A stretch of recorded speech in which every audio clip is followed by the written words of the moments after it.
Hello प्यारे बच्चों, आज की इस वीडियो में देखेंगे 8th ग्रेड अभ्यास पुस्तिका सत्र आपका 2025-26 की आपकी न्यू बुक है कक्षा 7 विषय हिंदी।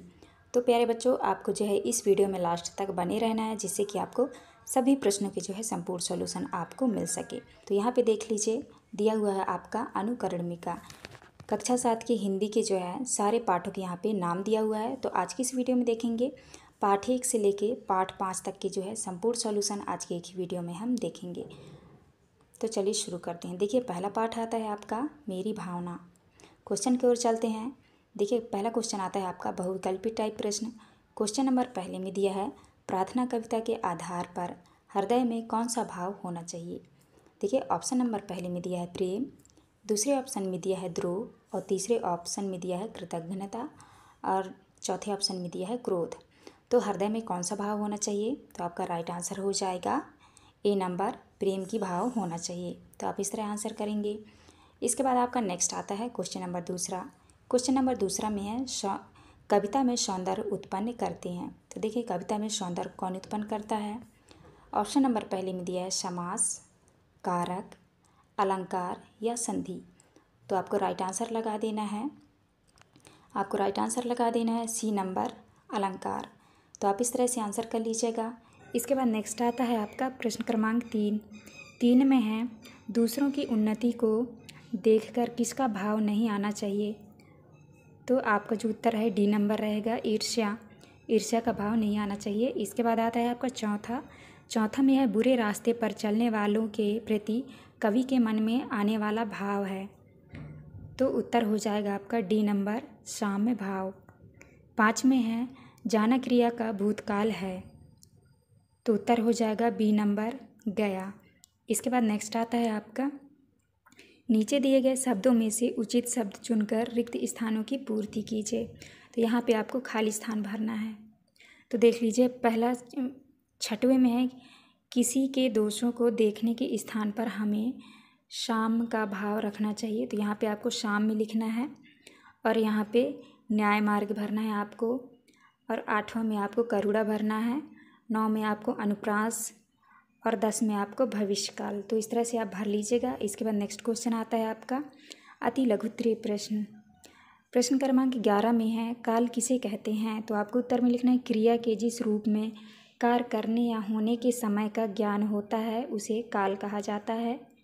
12 आता है। इसके बाद 12 में है फैले प्रेम परस्पर जग में मोह दूर पर हरा करे अप्रिय कटुक कठोर शब्द नहीं कोई मुख से कहाँ करे। उक्त पंक्ति में आए अनुप्रास अलंकार वाले वर्ड छाट कर लिखिए। तो आपको उत्तर में लिखना है उक्त पंक्ति में आए अनुप्रास अलंकार वाले शब्द। तो आपको लिखना है वर्ड पा, र और का। तो इस तरह से आपको वर्ड छाट के लिखना है। इसके बाद नेक्स्ट आता है आपका 13 में है मेरी भावना कविता में लक्ष्मी आए या जाए से कवि का क्या आशय है। तो आपको उत्तर में लिखना है इस कविता में लक्ष्मी आए या जाए से कवि का आशय धन के आने और जाने से है। 14 आता है मेरी भावना कविता में कवि किससे दूर होना चाहता है। उत्तर होगा कवि धन दौलत मोह लोभ लालच आदि से दूर होना चाहता है। इसके बाद नेक्स्ट आता है आपका लघुत्तरीय प्रश्न। प्रश्न क्रमांक 15 में है हमें किसी से अप्रिय व कठोर शब्द क्यों नहीं कहना चाहिए। तो उत्तर में लिखना है क्योंकि अप्रिय व कठोर शब्द संसार में कितने ही झगड़े पैदा कर देती है और उसका प्रभाव बहुत ही कष्टकारक होता है। इसके बाद आता है आपका 16 में है मैत्री भाव जगत में मेरा सब जीवों से नित्य रहे। उक्त पंक्ति का भावार्थ अपने शब्दों में लिखिए। तो आपको उत्तर में लिखना है भावार्थ दुनिया के सभी जीव जंतुओं एवं पादपों से व्यवहार प्रतिदिन मित्रवत हो। इसके बाद नेक्स्ट आता है आपका 17। प्रश्न क्रमांक 17 में है मेरी भावना कविता में आए किन किन सद्गुणों को आप अपनाना चाहेंगे। उत्तर में लिखना है दया, प्रेम, करुणा, न्याय, परोपकार एवं धैर्य जैसे सद्गुणों को अपनाना चाहिए। इसके बाद आता है आपका 18। प्रश्न क्रमांक 18 में है किसी व्यक्ति के किस किस व्यवहार को देखकर आप अनुमान लगा सकते हैं कि वह उच्च भाव वाला व्यक्ति है। तो आपको उत्तर में लिखना है किसी व्यक्ति के अच्छे व्यवहार को देखकर हम अनुमान लगा सकते हैं कि वह उच्च भाव वाला है। इसके बाद नेक्स्ट आता है आपका दीर्घ उत्तरीय प्रश्न। प्रश्न क्रमांक 19 में है, न्याय मार्ग पर डटे रहने के लिए हमें किन किन बातों से दूर रहना चाहिए। उत्तर में लिखना है, न्याय मार्ग पर डटे रहने के लिए व्यक्ति को स्थिर और निष्कपट रहना चाहिए। उसे अपनी बात स्पष्ट और तथ्याधारित रखनी चाहिए। विवाद को बढ़ावा नहीं देना चाहिए और कानूनी प्रक्रियाओं का पालन करना चाहिए। इसके बाद नेक्स्ट आता है आपका प्रश्न क्रमांक 20 में है, सत्य और परोपकार की भावना से संबंधित शाला पुस्तकालय में या अन्यत्र पढ़ी हुई कोई एक कहानी अपने शब्दों में लिखिए। तो यहाँ पे आपको लिखना है, एक गांव में राजू नाम का एक लड़का रहता था। राजू बहुत ही दयालु और ईमानदार था। एक दिन उसे रास्ते में एक बटुआ मिला जिसमें बहुत सारे पैसे और कुछ कागजात थे। राजू ने सोचा यह किसी का होगा जिसे इस बहुत ज़रूरत होगी। उसने बटुए में एक पता देखा और वहां पहुंच गया। दरवाज़ा खोला तो उसने देखा एक बुजुर्ग आदमी चिंतित होकर बटुए को ढूंढ रहा था। राजू ने बटुए उन्हें देते हुए कहा, दादाजी यह आपका बटुआ है, मुझे रास्ते में मिला था। बुजुर्ग आदमी की आंखों में आंसू आ गए। उन्होंने राजू को गले लगाते हुए कहा, बेटा तुम्हारी ईमानदारी ने मेरा विश्वास इंसानियत पर और मजबूर कर दिया है। इस छोटे से काम ने राजू को गांव में एक सच्चे और परोपकारी व्यक्ति के रूप में पहचान दिला दी। पार्ट 2 में आपका दिया है दादी की घड़ी। पहला क्वेश्चन आता है आपका बहुविकल्पीय प्रश्न। प्रश्न क्रमांक पहला में है, विभा ने आते ही जोरदार ऐलान किया, वाक्य में रेखांकित शब्दांश है। तो यहाँ पे जो है आपका राइट आंसर हो जाएगा ए नंबर निपात। तो आपको यहाँ पे भर लेना है। इसके बाद नेक्स्ट आता है आपका दूसरा में है, तकिया राम सुबह 4 बजे जगा देना। जगाने की यह तकरीब दीपू को किसने बताई। तो इसमें आपको राइट आंसर हो जाएगा, इसमें से डी नंबर आपका सही उत्तर हो जाएगा। तो आपको डी करना है। इसके बाद नेक्स्ट आता है आपका तीसरा में है, पिकनिक का अर्थ है। तो आपका सही उत्तर हो जाएगा डी नंबर। तो आपको यहाँ पे लिखना है उद्यान भोजन। इसके बाद नेक्स्ट आता है आपका प्रश्न क्रमांक 4। प्रश्न क्रमांक 4 में है, आप रात तक आ जाना, वाक्य में निपात शब्द है। तो आपका सही उत्तर हो जाएगा बी नंबर। तो यहाँ पे आपको तक लिखना है। 5वें में है, ताजुब शब्द का हिंदी पर्याय है। तो आपका सही उत्तर होगा डी नंबर आश्चर्य। तो आपको इस तरह से भर लेना है। इसके बाद नेक्स्ट क्वेश्चन आता है आपका, नीचे दिए गए शब्दों में से उचित शब्द चुनकर रिक्त स्थानों की पूर्ति कीजिए। तो देखिए आपका यहाँ 6वें में दिया है, दीपू के स्कूल के बच्चे सांची घूमने जा रहे थे। यहाँ पे आपको सांची भरना है। और 7वें में जो है आपको छोटा भरना है। 8वें में आपको तकियाराम भरना है।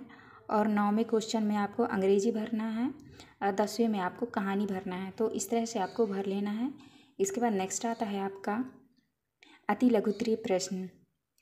प्रश्न क्रमांक 11 में है, आंगनपड़ी में खटिया पर जा बैठा चुपचाप, वाक्य को सही प्रक्रम में लिखिए, सही पदक्रम में लिखिए। तो आपको उत्तर में लिखना है, आंगन में पड़ी खटिया पर चुपचाप जा बैठा। इसके बाद नेक्स्ट आता है आपका 12। क्वेश्चन नंबर 12 में है, दीपू को किस चीज़ की बड़ी इच्छा थी। तो आपको उत्तर में लिखना है, दीपू को अलार्म घड़ी की बड़ी इच्छा थी जिसे वह सिराने रखकर सोना चाहता था। नेक्स्ट आता है आपका 13।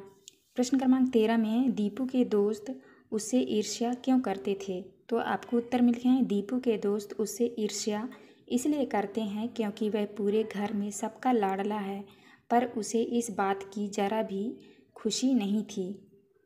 इसके बाद नेक्स्ट आता है आपका 14। ही और भी निपात का प्रयोग करते हुए 2-2 वाक्य बनाकर लिखिए। तो आपको उत्तर में लिखना है, ही का देखिए पहले में लिखा है, घर में एक ही टाइम पास अलार्म था। दूसरा में लिखना है, राम ने आते ही जोरदार ऐलान किया। और यहाँ भी में लिखना है, दीपू अपने कक्षा का मॉनिटर भी है। दूसरा है, अच्छी पढ़ाई से कामयाबी भी होती है। तो इस तरह से आपको लिखना है। क्वेश्चन नंबर 15 है। 15 में है, दम साधना मुहावरे का अर्थ लिखकर वाक्य में प्रयोग कीजिए। तो आपको उत्तर में लिखना है, दम साधना चुपचाप रह जाना, प्रयोग करना है। घड़ी के टूट जाने पर दीदी और भैया डांट खाने के बाद दीपू का दम साध गया। तो इस तरह से आपको लिखना है। इसके बाद नेक्स्ट आता है आपका 16। प्रश्न क्रमांक 16 में है, घड़ी कैसे टूट गई थी। तो आपको उत्तर में लिखना है, सारी रात बिस्तर पर इधर से उधर चहल कदमी करते समय दीपू ने नींद में घड़ी में जोर से किक मार दी थी, जिससे घड़ी नीचे गिरी और टूट गई। 17 में है दीपू को सुबह जल्दी उठाने से दीदी और मम्मी ने मना क्यों किया। तो आपको उत्तर में लिखना है दीपू को सुबह जल्दी उठाने से दीदी और मम्मी ने इसलिए मना कर दिया क्योंकि दीदी को सुबह देर से उठना था एवं मम्मी ने भी काम के कारण मना कर दिया। इसके बाद नेक्स्ट आता है आपका प्रश्न क्रमांक 18 में है यदि आपको किसी दर्शनीय स्थल पर ट्रिप पर जाना हो तो आप क्या क्या तैयारियां करेंगे। तो आपको उत्तर में लिखना है यदि हमें किसी दर्शनीय स्थल पर ट्रिप पर जाना हो तो हम अपनी सभी ज़रूरत की आवश्यक सामग्री रखेंगे, जैसे कपड़े, भोजन की सामग्री, दवाई, ब्रश, पेस्ट आदि। नेक्स्ट है आपका दीर्घ उत्तरीय प्रश्न। प्रश्न क्रमांक 19 में है अगर तकिया दीपू को नहीं जगाता तो क्या होता। तो आपको उत्तर में लिखना है अगर तकिया दीपू को नहीं जगाता तो दीपू अपने दोस्तों के साथ सांची के ट्रिप पर नहीं जा पाता और घर में ही सोया रह जाता। आता है आपका प्रश्न क्रमांक 20 में है दादी की घड़ी कहानी में दादी रोज बिना अलार्म के कैसे उठ जाती थी। तो आपको उत्तर में लिखना है दादी की घड़ी कहानी में दादी बिना अलार्म के इसलिए उठ जाती थी क्योंकि दादी सुबह उठने के लिए रात को सोते समय अपने सिराने रखे तकिए से सुबह उठने का समय कहकर सोती थी। आश्चर्यजनक रूप से ठीक उसी समय पर प्रातः उनकी आँख समय ही खुल गई। तो इस तरह से आपको आंसर करना है। ये था आपका लास्ट क्वेश्चन। ये पार्ट 3 में है मेरी वसीयत। पहला प्रश्न आता है आपका बहुविकल्पीय प्रश्न। प्रश्न क्रमांक 1 में है गंगा में अस्थियों का विसर्जन करने के पीछे नेहरू जी की गंगा के प्रति मान्यता थी। तो आपका उत्तर जो हो जाएगा प्रेम भावना। तो आपको लिख देना है प्रेम भावना। दूसरे में है नाकामयाबी शब्द में उपसर्ग है, तो यहाँ पे आपको ना लिखना है। इसके बाद नेक्स्ट आता है आपका प्रश्न क्रमांक 3 में है इलाहाबाद प्रयागराज के पास बहने वाली नदी है। तो यहाँ पे आपका हो जाएगा गंगा। इसके बाद नेक्स्ट आता है आपका चौथा में है मरने के बाद शव को जलाने का क्रिया है। तो उत्तर में आपको लिखना है दाह संस्कार। इसके बाद पाँचवा है पुराण शब्द में एक प्रत्यय लगाकर बना शब्द है। तो उत्तर हो जाएगा आपका पौराणिक। इसके बाद नेक्स्ट आता है आपका प्रश्न क्रमांक 6। लिखा है नीचे दिए गए शब्दों में से उचित शब्द चुनकर रिक्त स्थानों की पूर्ति कीजिए। तो यहाँ पे आपको खाली स्थान भरना है। 6 में आपको भरना है अस्थियाँ, 7 में हिमालय और 8 में आपको भरना है मुस्कुराती व उछलती, 9 में भरना है आपको जानकीट्स और 10 में भरना है आपको अधिकार। इसके बाद नेक्स्ट क्वेश्चन आता है आपका अति लघुत्तरीय प्रश्न। प्रश्न क्रमांक 11 में है मेरी वसीयत पाठ के लेखक कौन है। तो इसका उत्तर ये लिखा है, आप यहाँ से लिख लीजिएगा। मेरी वसीयत पाठ के लेखक पंडित जवाहरलाल नेहरू हैं। नेक्स्ट है आपका प्रश्न क्रमांक 12 में है नाकामयाबी शब्द में ना उपसर्ग जोड़कर नाकामयाबी शब्द बना है। इसी तरह ना उपसर्ग जोड़कर कोई 2 शब्द बनाइए।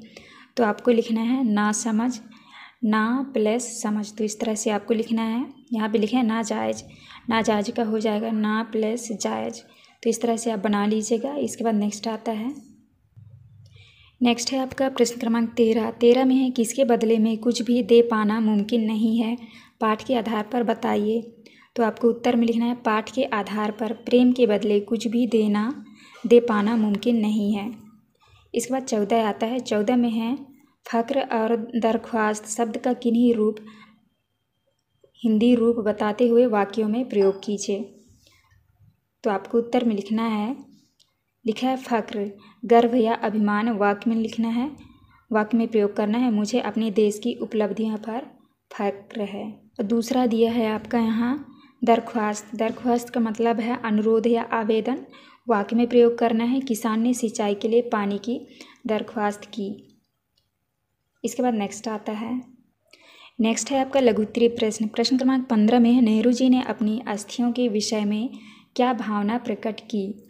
उत्तर में लिखना है पंडित नेहरू ने अपनी अस्थियों के विषय में इच्छा प्रकट की थी कि उनकी मृत्यु के बाद उनकी अस्थियों की भस्म को मुट्ठी भर गंगा में डालने तथा शेष हिस्से को भारत के उन खेतों में बिखेर देने की इच्छा व्यक्त की। नेक्स्ट है आपका 16 में है ना और नहीं का प्रयोग करते हुए 2 वाक्य बनाकर लिखिए। तो आपको उत्तर में लिखना है उसने परीक्षा की तैयारी अभी तक ना की। दूसरे में मुझे पता नहीं है कि वह कब आएगा। इसके बाद नेक्स्ट आता है आपका 17 में है अपने ज़िले एवं आसपास की किसी भी नदी पर 3 वाक्य लिखिए। तो आपका पहला होगा हमारे ज़िले में नर्मदा नाम की नदी है। दूसरा है इस नदी का पानी पीने और सिंचाई के लिए मुख्य स्रोत है। तीसरे में नदी के किनारे धार्मिक और सांस्कृतिक स्थल है। इसके बाद आता है आपका 18 में नेहरू जी को गंगा नदी से लगाव था। यह पाठ के आधार पर अपने शब्दों में लिखिए। उत्तर में लिखना है नेहरू जी को गंगा नदी से गहरा लगाव था। उन्होंने गंगा को करीब से देखा और उसकी बदलती सुंदरता को अनुभव किया। उनके लिए गंगा भारतीय सभ्यता का प्रतीक और जीवनदायक स्रोत थी। इसके बाद नेक्स्ट आता है आपका प्रश्न क्रमांक 19 में है नेहरू जी पुरानी रीति रस्मों की जगह आधुनिक रीतियों के पक्षधर थे, क्यों? उत्तर में लिखना है नेहरू जी पुरानी रीति रस्मों की जगह आधुनिक रीतियों के पक्षधर थे क्योंकि वह चाहते हैं कि भारत के लोग इन रीति रस्मों की जंजीरों को तोड़कर बाहर निकल जाएं, क्योंकि यह रस्में हमारे देश भारत को आगे बढ़ने से रोकती है। तो इस तरह से आपको 19 का उत्तर करना था। इसके बाद आता है आपका 20 में किन्हीं 2 महापुरुष के चित्र चश्मा का उनके बारे में 5-5 वाक्य लिखिए। तो आपको यहाँ महात्मा गांधी के बारे में लिखा है, देख लीजिएगा। पहला, महात्मा गांधी ने अहिंसा का मार्ग अपनाया। दूसरा है उन्होंने सत्याग्रह की नीति अपनाई। तीसरे में है गांधी जी ने खादी को बढ़ावा दिया। चौथा है उनका जीवन सादगी भरा था। पाँचवें में उन्होंने स्वतंत्रता संग्राम का नेतृत्व किया। और यहाँ पे लिखा है पंडित जवाहरलाल नेहरू के बारे में। तो पहला है जवाहरलाल नेहरू भारत के पहले प्रधानमंत्री थे। उन्हें बच्चे से बहुत प्रेम था। नेहरू जी ने आधुनिक भारत की नींव रखी। चौथे में है उन्होंने पंचवर्षीय योजनाओं की शुरुआत की।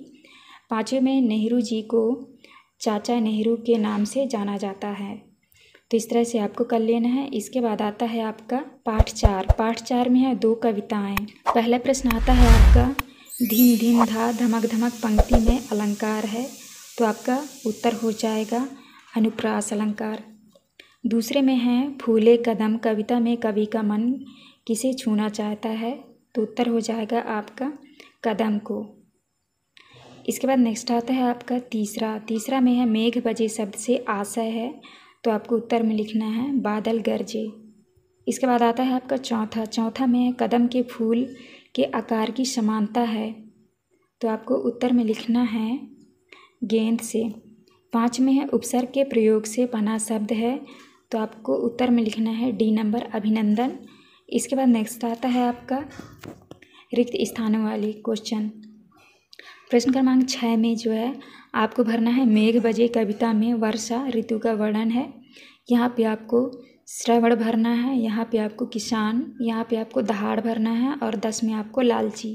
तो इस तरह आप भर लीजिएगा। इसके बाद नेक्स्ट आता है आपका 11 दादुर का कंठ खुला से क्या आशय है। तो आपको उत्तर में लिखना दादुर का कंठ खुला से कवि का आशय है कि बादलों के बरसने से प्रसन्न मेढक टर टर कर गाने लगे। इसके बाद नेक्स्ट आता है आपका 12 में है मेघ बजे कविता में किस ऋतु का वर्णन किया गया है। उत्तर में लिखना होगा मेघ बजे कविता में वर्षा ऋतु का वर्णन किया गया है। इसके बाद 13 आता है 13 में है मेघ बजे और फूले कदम कविताओं के रचयिता कौन है। उत्तर में लिखना है मेघ बजे और फूले कदम कविताओं के रचयिता नागार्जुन है। इसके बाद नेक्स्ट आता है आपका 14 में है दामिनी शब्द का एक पर्यायवाची शब्द वाक्य में प्रयोग कीजिए। उत्तर है दामिनी का पर्यायवाची विद्युत है। प्रयोग करना है विद्युत उपकरणों को पानी से बचाकर रखना चाहिए। नेक्स्ट आता है आपका लघुत्तरीय प्रश्न क्रमांक 15 में है 2 कविताएं पाठ से तुक वाले शब्दों का प्रयोग हुआ है। ऐसे तुक वाले शब्दों को खोजकर लिखिए, किसी एक शब्द का वाक्य में प्रयोग कीजिए।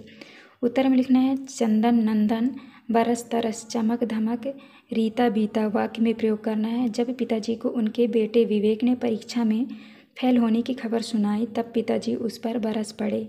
इसके बाद नेक्स्ट आता है आपका 16 में है पंख बना हरिचंदन पंक्ति का भावार्थ लिखिए।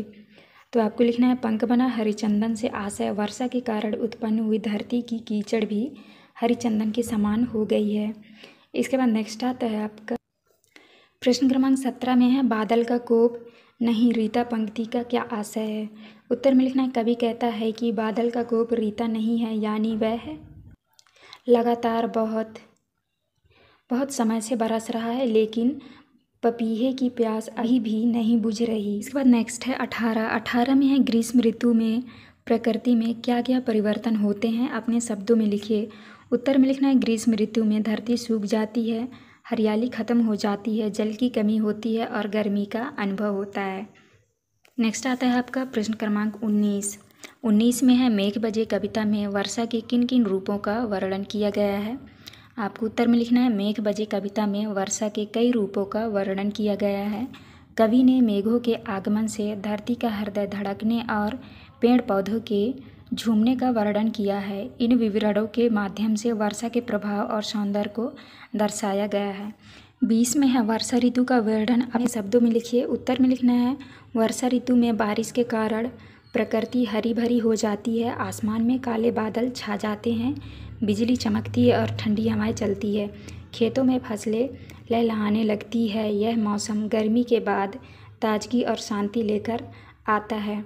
तो इस तरह से आपको 20 का उत्तर करना था। ये था आपका लास्ट क्वेश्चन। यहाँ वीडियो में देखेंगे पार्ट 5 में दिया है मध्य प्रदेश का वैभव। तो चलिए वीडियो की स्टार्ट करते हैं।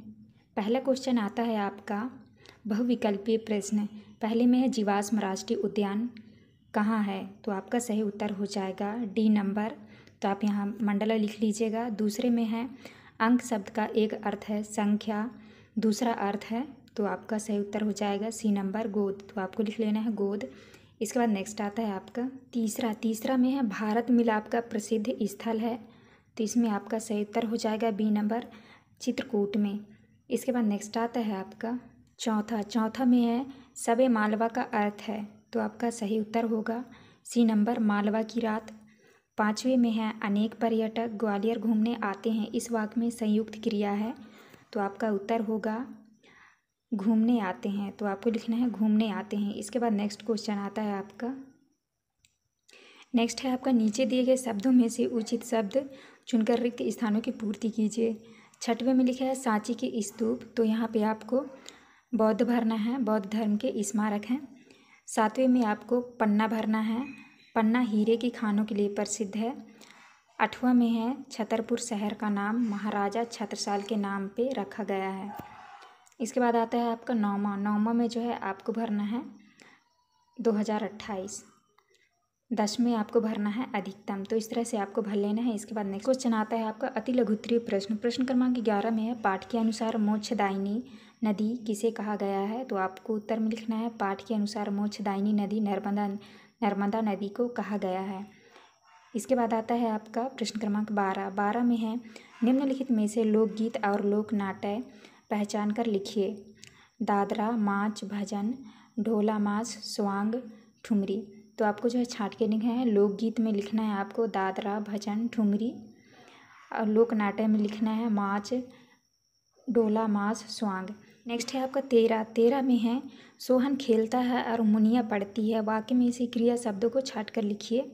क्रिया शब्द नियुक्त वाक्य बनाइए, तो आपको उत्तर में लिखना है क्रिया शब्द में लिखना है आपको खेलता, पढ़ता, और वाक्य बनाना है सोहन खेलता है। इसके बाद नेक्स्ट आता है आपका 14 में है उज्जैन नगर को पहले किस नाम से जाना जाता है, तो आपको उत्तर में लिखना है उज्जैन नगर को पहले अवंतिका नाम से जाना जाता था। इसके बाद आता है आपका लघुत्तरीय प्रश्न क्रमांक 15 में निम्नलिखित व्यक्तियों के किस योगदान के लिए इन्हें बुंदेलखंड का गौरव कहा गया है, लिखिए। तो आपको उत्तर में लिखना है, पहले में लिखना है डॉक्टर हरि सिंह गौर, तो आपको इसके सामने लिखना है सागर विश्वविद्यालय के संस्थापक। दूसरा है पंडित कामता प्रसाद गुरु, तो आपको लिखना है व्याकरणाचार्य। और तीसरे में है पद्माकर, तो आपको लिखना है प्रसिद्ध रीतिकाल कवि। तो इस तरह से आपको लिखना है। इसके बाद नेक्स्ट आता है आपका 16 में है मालवा और निमाड़ क्षेत्र के प्रसिद्ध दर्शनीय स्थल कौन कौन से हैं, तो आपको उत्तर में लिखना मालवा में उज्जैन का महाकालेश्वर ज्योतिर्लिंग, धार का ऐतिहासिक महत्व और मांडवगढ़ की बाघ की गुफाएं, निमाड़ में 52 गजा का आदिनाथ जी का मंदिर, इंदौर का राजबाड़ा और कांच मंदिर। इसके बाद आता है आपका 18 में है ग्वालियर के किन्हीं 3 विशेषताओं का वर्णन कीजिए। तो आपका पहला विशेषता है ग्वालियर किला, अद्वितीय वास्तुकला और इतिहास के लिए प्रसिद्ध। दूसरे में है जयविलास महल, भव्यता और संग्रहालय के लिए प्रसिद्ध। 3 में है तानसेन संगीत समारोह, भारतीय शास्त्रीय संगीत का प्रमुख आयोजन। इसके बाद आता है आपका दीर्घ उत्तरीय प्रश्न। प्रश्न क्रमांक 19 में है साहित्य और संगीत के क्षेत्र में मध्य प्रदेश के योगदान को बताइए। तो आपको उत्तर में लिखना है मध्य प्रदेश का साहित्य और संगीत में महत्वपूर्ण योगदान है। साहित्य में कालिदास, वाराहमिहिर, बाणभट्ट, भूषण और पद्माकर प्रमुख हैं। संगीत में तानसेन, बैजू बावरा और अलाउद्दीन खान का नाम प्रमुख है। कालिदास की रचनाएं और तानसेन का संगीत आज भी लोगों को प्रेरित करते हैं। इसके बाद नेक्स्ट क्वेश्चन आता है आपका 20 में है मध्य प्रदेश की कौन कौन सी गौरवशाली विशेषताएं मध्य प्रदेश गान में मिलती है, लिखिए। तो आपको उत्तर में लिखना है मध्य प्रदेश गान में प्राकृतिक सौंदर्य, ऐतिहासिक धरोहर, सांस्कृतिक वैभव और धार्मिक महत्व की विशेषताएं मिलती है। नर्मदा नदी, सतपुड़ा पर्वतमाला, सांची स्तूप, खजुराहो के मंदिर, तानसेन का संगीत, कालिदास का साहित्य, महाकालेश्वर ज्योतिर्लिंग और ओंकेश्वर का धार्मिक महत्व इसका हिस्सा है। तो इस तरह से आपको करना है। ये था आपका लास्ट क्वेश्चन। यहाँ